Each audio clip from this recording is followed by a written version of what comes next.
Assalamualaikum warahmatullahi wabarakatuh. Saya Ika Desi Rahmawati dari kelas A219 dengan NIM 13519100069. Di sini saya akan membahas tentang bakteri. Sebelum kita membahas lebih jauh tentang bakteri, mari kita kenali terlebih dahulu apa itu bakteriologi.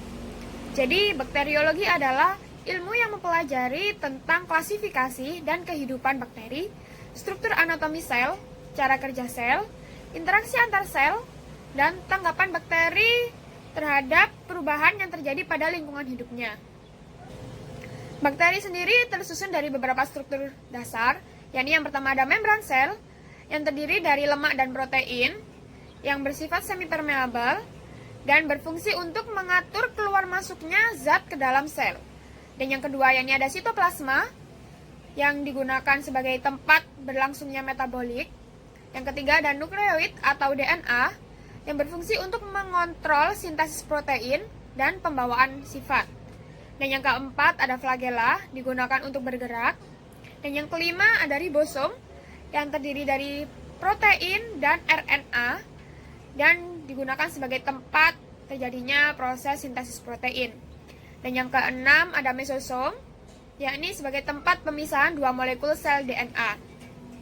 Pada kondisi tertentu, bakteri dapat membentuk endospora. Endospora sendiri digunakan bakteri untuk melindungi diri dari suhu yang sangat ekstrim. Contohnya seperti suhu yang sangat dingin maupun suhu yang sangat panas. Sebagai contoh, yakni Clostridium dan Bacillus. Bakteri memiliki ukuran yang sangat kecil, yakni 1,25 mikrometer. Bakteri terkecil memiliki panjang, yakni 0,15 sampai 0,30 mikrometer. Sebagai contoh ada Dialister pneumosintas. Sedangkan bakteri terbesar memiliki panjang 13 sampai 15 mikrometer. Yakni sebagai contoh ada Spirillum voluntas. Jika dilihat dari bentuknya, bakteri dibedakan menjadi 3 macam.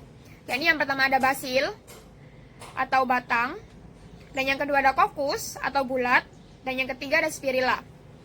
Basil sendiri dibagi menjadi 3 bentuk, yakni ada monobasil, diplobasil, dan streptobasil.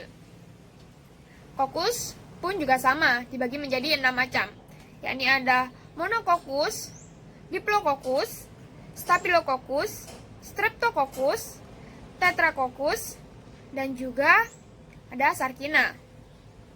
Dan yang ketiga yaitu ada spirilla. Spirilla juga sama, dibagi menjadi 3 macam bentuk, yakni yang pertama ada spiral, yang kedua vibrio atau berbentuk koma, dan yang ketiga yaitu spiroseta. Bakteri dapat berkembang biak dengan 2 cara, yakni yang pertama dengan rekombinasi genetik, dan yang kedua dengan cara membelah diri. Rekombinasi genetik yaitu pemindahan secara langsung materi genetik atau DNA di antara kedua sel. Rekombinasi genetik sendiri dibagi menjadi 3, yakni ada transformasi, transduksi, dan juga konjugasi. Transformasi yaitu perpindahan materi genetik berupa DNA dari satu sel bakteri ke sel bakteri yang lain. Sedangkan transduksi yaitu perpindahan materi genetik berupa DNA dari satu sel bakteri ke sel bakteri yang lain dengan perantara virus. Dan yang ketiga yaitu konjugasi, bergabungnya 2 sel bakteri dengan membentuk jembatan untuk pemindahan materi genetik.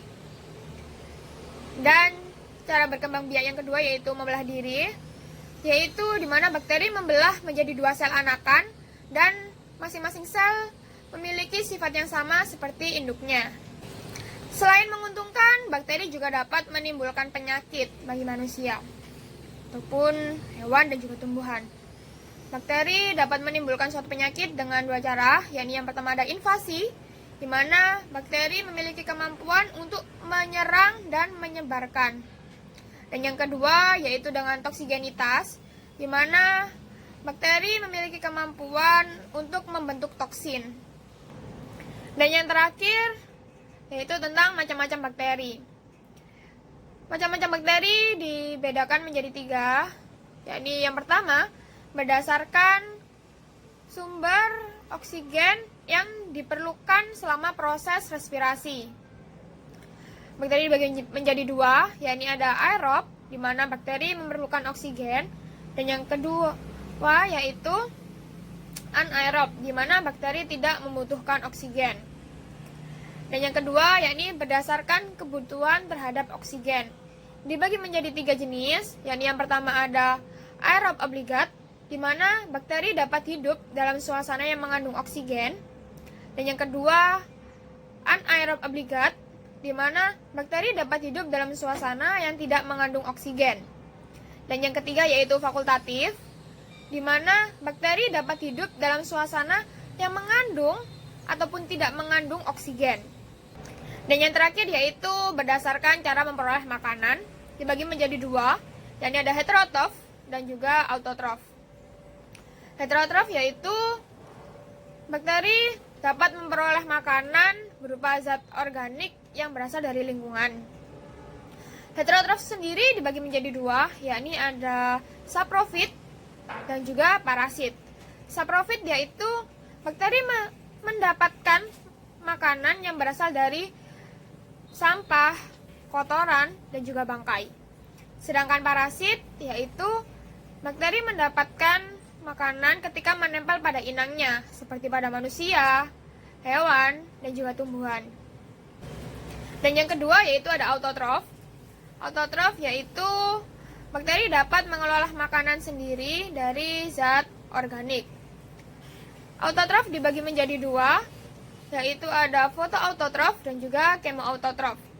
Fotoautotrof yaitu bakteri dapat mengolah makanan dari zat anorganik diubah menjadi organik melalui proses fotosintesis. Dan yang kedua yaitu ada kemoautotrof, yakni bakteri tidak memerlukan bantuan cahaya matahari untuk mengelola makanan tersebut. Sekian dari saya, apabila ada kekurangan, mohon maaf. Wassalamualaikum warahmatullahi wabarakatuh.